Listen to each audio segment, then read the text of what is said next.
30 Odd Minutes is sponsored in part by Digital Dowsing. Who are you powered by? For the next 30 minutes, we will explore the unexplained. From mysteries beyond our galaxy to ghostly phenomena in our own backyard. We will dive into our psychic abilities and explore everything from conspiracies to the just plain weird. Welcome to 30 Odd Minutes. If the truth is out there, we will find it. But only by sheer accident. Oh, yeah. Once again. We are here. Another fine landing, and where did we land? Well, it looks like a body of fresh water, so I'm assuming a lake. Lake monsters is what we're talking about tonight. I'm very excited. This is going to be big. Yeah. Big. We've covered Champy in the past, but we're going to talk about other lake monsters. Right. I'm very excited about that. Arthur C. Clarke once said that the only paranormal topic that he would take seriously was lake monsters and sea monsters. Well, he would take this show seriously. Yeah, he probably wouldn't. I'm going to. I'm going to, and that's a good thing. All right, so when we're talking about lake monsters, evidence is everything, right? Well, yeah. Dr. Dreck thinks he caught some. Check this out.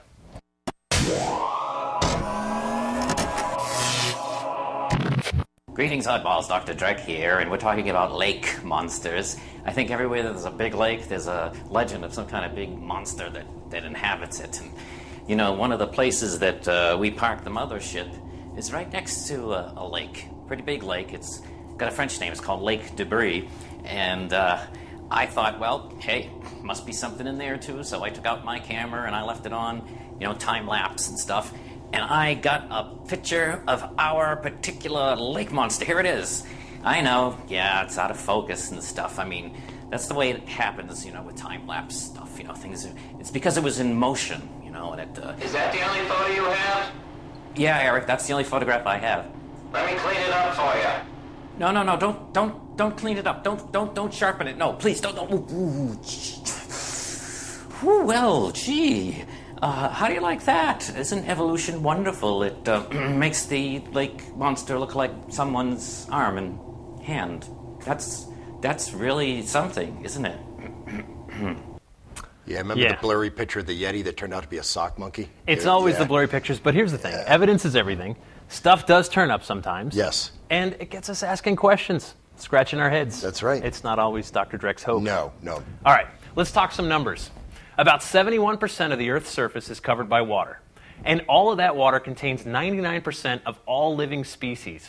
National Geographic estimates that we have only identified about 14% of all living creatures on Earth. That's everything. That's it. Is it that far-fetched to think there could be creatures lurking out there that some call a myth but are perfectly natural? Could there be sea serpents? How about lake monsters? Folklore and legend are full of strange sightings of serpent-like beasts in lakes, lochs around the globe. And in tonight's mission, we're going to explore some of the more famous cases with a unique guy. You probably don't think of tonight's guest as a paranormal expert, but he has a passion for lake monsters. And tonight, he's ready to tell the world. Our guest is an actor, professional wrestler, musician, media personality, and best-selling author. He was the undisputed WWE champion in 2001. He's the lead singer of the internationally successful rock band Fozzy, the host of the popular podcast Cottage Jericho, that's where I met him, and the author of the New York Times best-selling books A Lion's Tale, Around the World in Spandex, Undisputed, and The Best in the World at What? I have no idea. Great title. You may remember him as the host of the ABC game show Downfall, and in 2011, he competed on Dancing with the Stars. Please welcome, beaming to us live from Florida, Chris Jericho. Hey, Chris, thanks for coming. Wow, that was quite the introduction, Jeff. Can you just follow me around everywhere and say that wherever I go? You know, I was thinking about this, Chris. If that introduction was for 5 different people, it would be impressive. Yeah. The fact that it's for one is really something. So, you know, what is it that you don't do? And tonight, we're here to not talk about any of that stuff. We're here to talk about the paranormal. How does a guy with that background get into this? Well, probably the same way that anybody does. I've just always been kind of really...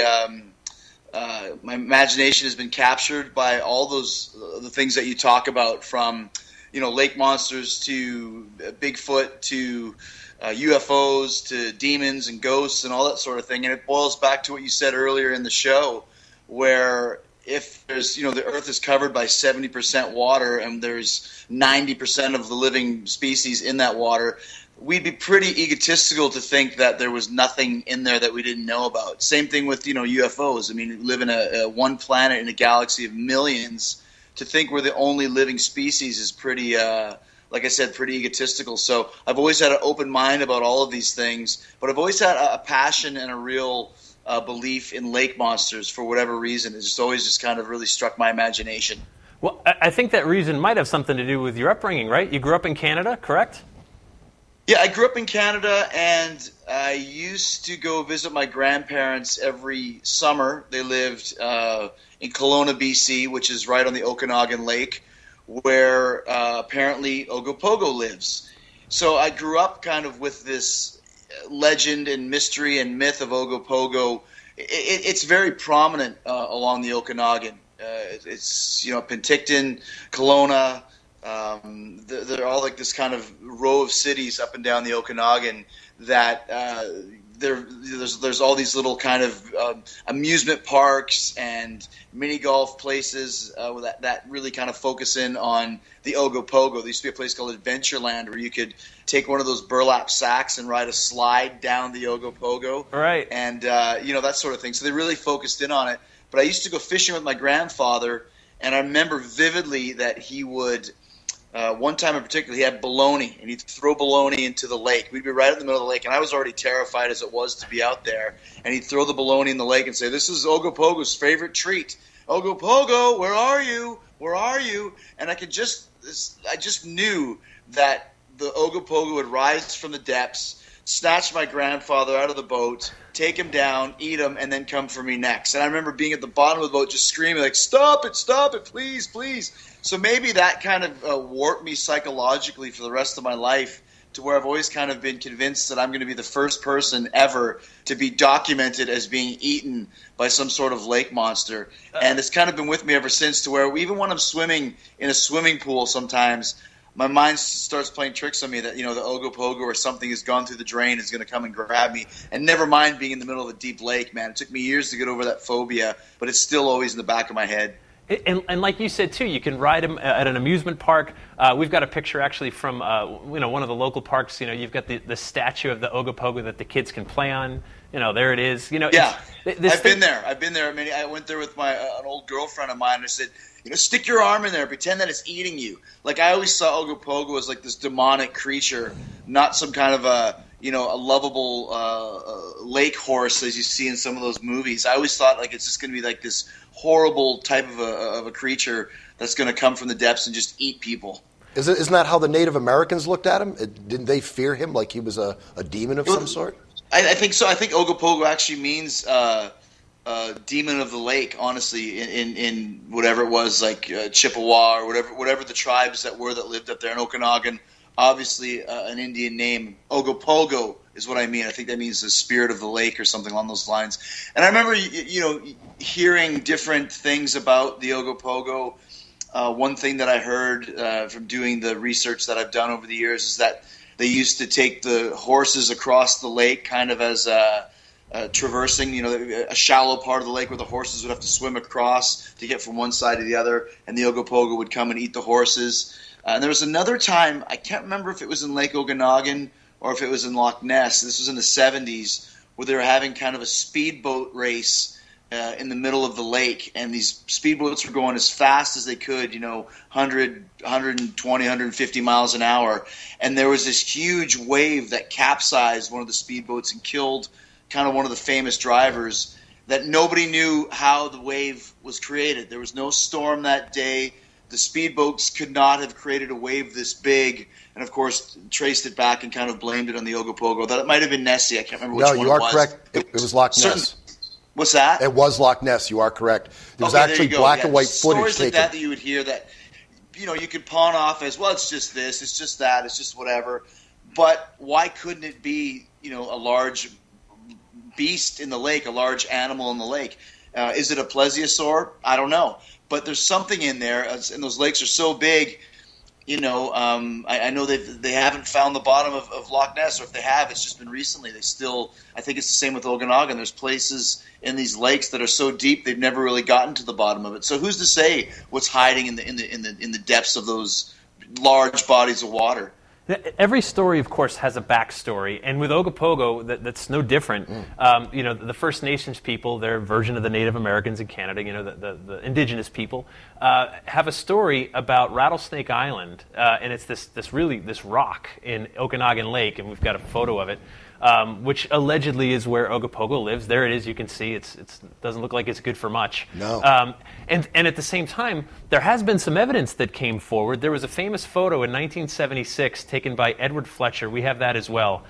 This was one of the alleged photos of Ogopogo, and you can see there's something looks pretty long, breaking the surface of the water.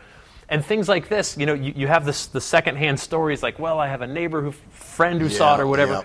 But then a photo like that turns up, and you say, well, maybe it's... kind of backs up the stories, It's not just a story. I'm curious, Chris, did your grandfather mention that he knew anyone that actually saw the thing, or did he ever talk about seeing it? No, I mean, he thought it was just a bunch of, horse hockey. He didn't believe in it at all. But there's people there that live by that lake for years and years and years that swear by it. And you get that around every one of these monsters. I mean, that's the thing. I just went and Wikipedia'd this. And I've done this a few years ago. I mean, Jeff, that I told you I've been trying to pitch a show about lake monsters for years.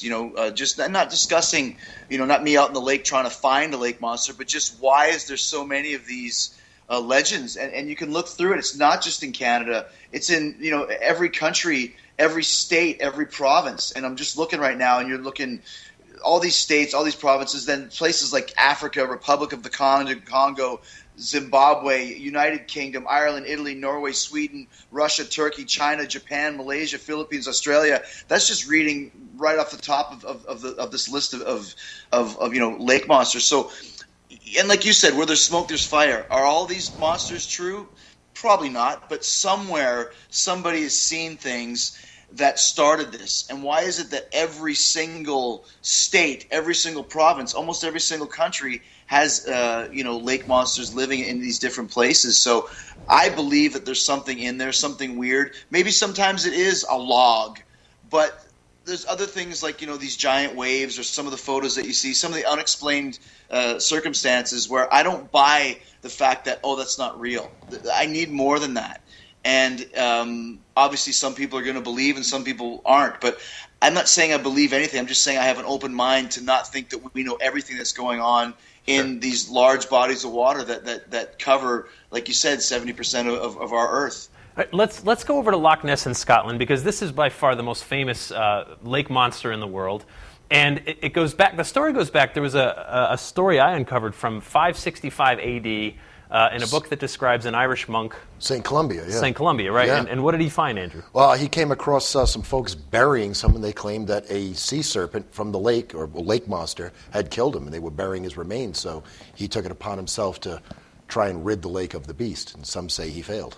Right, well, and that was 565. Yeah. But in 1933, there was mass sightings, and of course in 1934, the most famous photo, probably one of the most famous paranormal photos of any phenomena ever. Right. Take a look. This, of course, was taken by Lieutenant Colonel Robert Kenneth Wilson, and this is allegedly Nessie, the Loch Ness monster. And interestingly, he supposedly confessed on his deathbed that it was a cutout on a toy submarine. And the person he told this to believed him, but this person still believes in the Loch Ness monster because he himself has seen it for real. So even though he says that picture has been debunked, he himself is a believer because he has actually seen this creature. Chris, I know you get to tour all over the world. Have you ever gotten over to Loch Ness? Yeah, it's actually funny. And one more thing about that picture is it was known as the surgeon's photograph. Yes. Because even though Robert Kenneth Wilson took the photograph, he thought if he convinced the surgeon, if it was taken by a doctor, that more people would take it seriously, because doctors were really critically revealed and much respected back in those days. But I actually did do.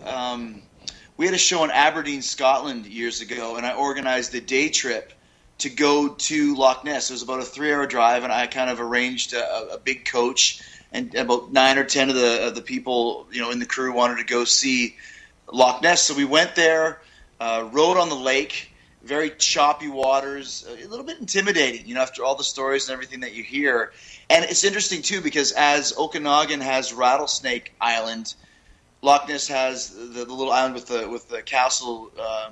It's Urquhart, I believe. Yes. Urquhauat, Urquhart, Castle Urquhart. And that's reportedly where the Loch Ness Monster lives, right around the same type of thing, like an island in the middle of the lake. And there's a famous kind of war-torn castle that sits there. But it was weird. We went to a museum that was right on the side of the lake, kind of the Loch Ness Museum.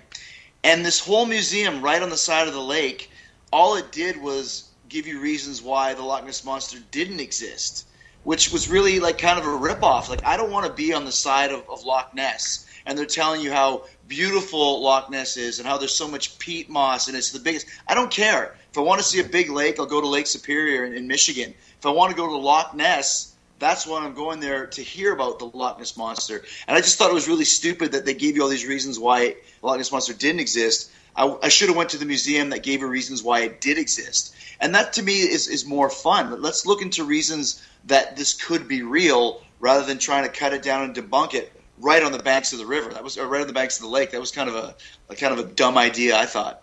And what's funny, too, is I would bet that gift shop sold this item right here, number 12, Eric, this Nessie is a Cottage Industry, right? Oh, yeah. I mean, yeah, you can sure buy the doll. You can buy sold T-shirts with the Loch Ness Monster on it, like a giant plesiosaur coming out of the lake. I actually think I bought those for my kids. Right. But and like I said, if it's a Cottage Industry, let's work on it. Let's like finding Bigfoot is the most annoying show in television. But if you're a Bigfoot fan and you believe in big feet, you're going to dig that show.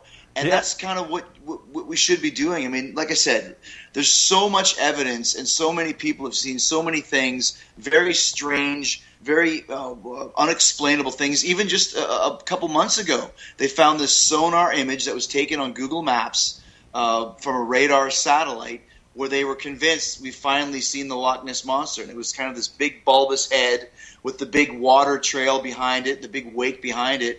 And then a couple days later, they said, no, it's just from a big cruise ship and just the water going behind it. Like, really? Like, is it?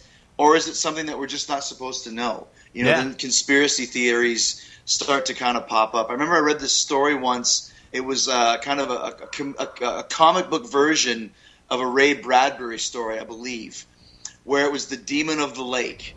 And it said the Demon of the Lake had killed 29 people, so far. And the guy went out there and ended up capturing the Demon of the Lake, this big water monster, this big water creature, and brought it back to shore and was going to kill it. And all the townspeople, of course, it was their bread and butter. So the townspeople killed this scientist that had captured the lake monster, let the lake monster go back out into the lake, and the very end of the comic book said the demon lake monster killed 30 people. That's right. Yeah, of course. No, it is. And I want to talk about a plesiosaurus real quick. We've got an image, of what one would have looked like potentially. And that is one of the predominant theories when it comes to Loch Ness, and not just Loch Ness, Champy too, of Lake Champlain, and other various lake monsters. This leftover dinosaur relic. Could it be that they didn't quite go extinct? Could it be that, there's just a few left and they're few and far between and they hibernate or whatever, and that's why they turn up once in a while? That's what I love about these legends, right? They get us scratching our heads, asking these big questions, and we're going to ask some more questions, Chris. Hang with us for a second. We're going to take a break for the news. We'll be right back and talk more lake monsters right after this.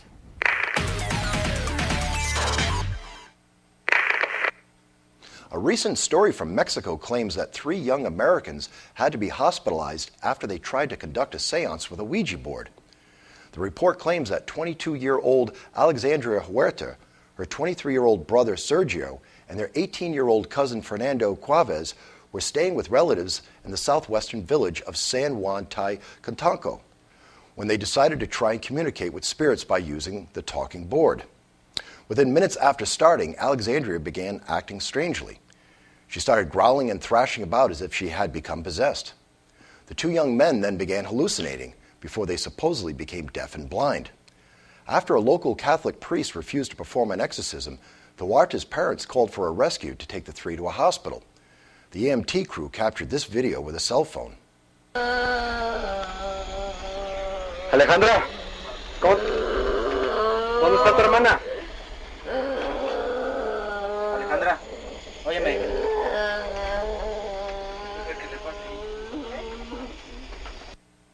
The director of public safety for the area, Victor de Mesa, said the rescue team had great difficulty working with the patients because they weren't able to communicate and were very erratic.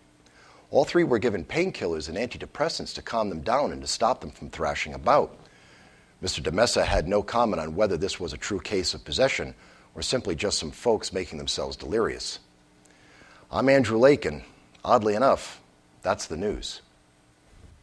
Okay, that's scary stuff. It is. It makes you wonder. I mean, if they were just playing around, why would they take it so far? Right. Yeah. And that's the power of legend. The Ouija board, which we've done entire shows on, has such a stigma to it that people are using it and maybe they're more susceptible to things. And just to finish up with Chris Jericho at Loch Ness, when you're at Loch Ness, I defy you. You can be the most hardened skeptic on earth. We go to the shores of Loch Ness. What, are you not going to look into the water and just say, Well, I mean, and that's the thing. I mean, if you drop me in the middle of that lake where I could easily swim back, I would have a heart attack. My mind would play so many tricks on me. And another thing, just when you finished up talking about the plesiosaur, is there's apparently a lot of really deep underground caves. He froze. He'll be back in a second, I'm sure. Sure he will. Quick frozen.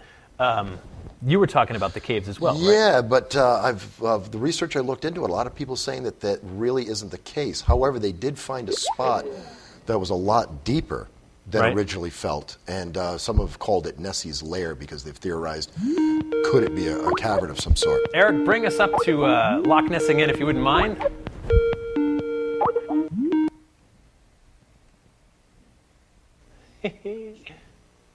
And we'll fix these problems as they come up. No problem. All right, am I back? You're back. You're back. We were talking all about you while you took a quick break. No problem at all.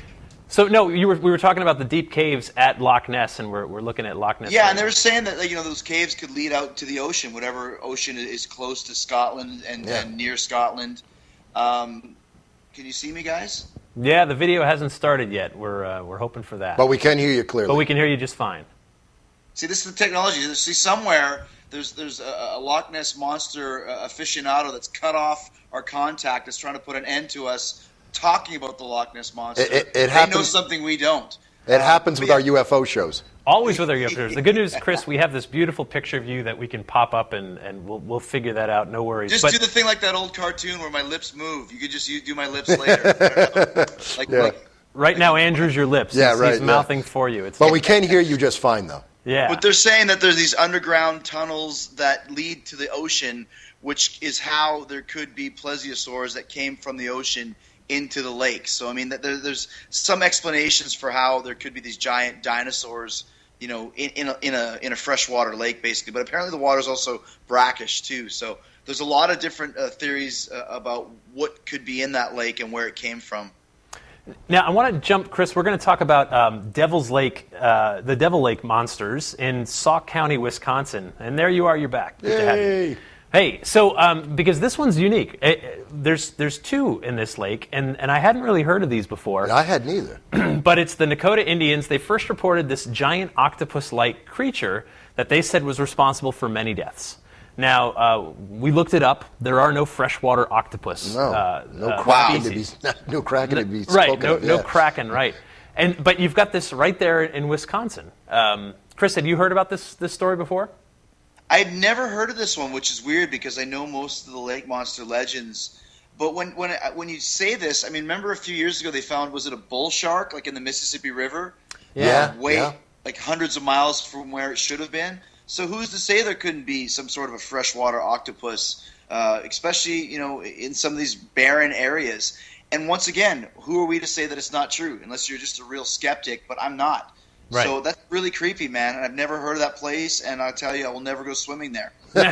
What gets me is, how could the Native Americans make up a story about an octopus when they shouldn't have any knowledge of an octopus? Right. They've never seen one. Exactly. Good point. Right. And in Wisconsin, it says on your fact list that it's brackish water. So when you get that brackish water, there could be some kind of, you could come from the ocean and live in some of those lakes. Yep. And now here's what's interesting about it too. The story doesn't end with this giant octopus. During one summer, there was a horrible drought, and the lake kept shrinking. It was reduced right down to mud. It was reduced to 2 lakes at one point, Yeah.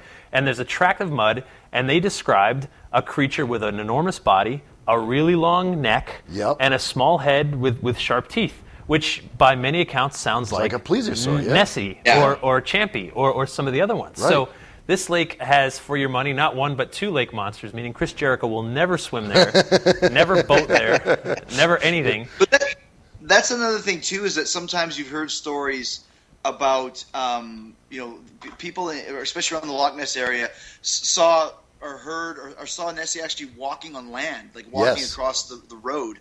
So I mean, I don't know if plesiosaurs could do that if they're amphibious, but we've heard this characteristic happening before, especially in the Loch Ness area. So who knows, man? Like I said, I mean, what could it possibly be? But there is something funny. I wanted to say this to you when we were talking about all the different lake monsters before and all the different countries.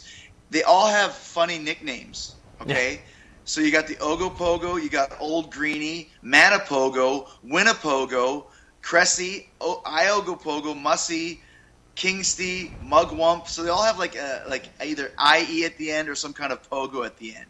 Tahoe Tessie. This is a great one. And Lake Tarpon, which is literally 5 minutes down from my house, apparently there's one in there called Tarpy. And I've asked around and nobody has heard about Tarpy. But literally, Lake Tarpon, I live on Tarpon Springs Road, so somebody somewhere started the Tarpy rumor. But if you Google it, you can't find anything about it. So I don't know if that's just a fun name that someone just made up to throw their kind of hat into the lake monster ring. But apparently there's one about 5 minutes down from my house. So Chris is the first guest to give away his home address live on the show. So that was not sure how smart that was, but it's your business. But I think there's a mobility to legends, right? It's so successful in Loch Ness that people want it here too. Sure, and of course, yes. any lake, you see strange things. Sure, you do. You're going to see strange things in any body of water. It stirs the imagination, Chris. I mean, when you're visiting that lake, do you wonder what's underneath that dark surface? What lurks beneath? Well, absolutely. I mean, I take my kids tubing on the back of our jet ski. We live right on a lake, and it's a small lake. But when you're out there making waves and you see kind of the swell of the waves when there's a certain shadow on it, I mean, it does look like humps of a monster that we saw in that one photograph earlier in the show. And it does play tricks on you, and it does freak you out, especially if you have a mind to believe it. Now, obviously, there's no lake monster in Lake. I was going to give away actually the lake I live on. Man. In Lake Shekinakapi. But I mean, we're talking about some of these major legends. There's no way that it's just all hogwash. There is something that people have seen that's out of the ordinary, and that's good enough for me. And people say, well, it's a 25-foot sturgeon. Hey, listen, that's a monster. Yeah. 25-foot fish, that's a monster, man. I don't want to be swimming in the lake and have that thing swim up next to me. So that counts, and whatever it is, even if you can explain it by a species that exists, fine. But like you said, there's all these species that don't exist. Have you heard of the story of the coelacanth, guys? Of course. Oh, yeah. Yeah. Oh, yeah. Coelacanth, prehistoric fish that they thought had been extinct for millions of years. Suddenly, in like 1950, guess what? A fisherman catches a live, living coelacanth. And there wasn't just one. There was 30 or 40 of them that were caught to where it was removed off the extinct list into the endangered species list. Why? How did that happen? How did that get through the sensors? How did that get through get through the gates? So if there's that sort of a thing down there, how many other extinct species is there that still exist? And the moral of the story is always, we don't have all the answers. Yeah. There's big questions to be asked. Chris Jericho, we are out of time. Thank you so much for coming out of the paranormal closet with us on 30-odd minutes. Thank you for sharing your stories, and we really appreciate it. Fozzy's on tour this summer. You can check them out. Check their website. We'll have links to Chris's website from ours. And folks, until next time, stay odd.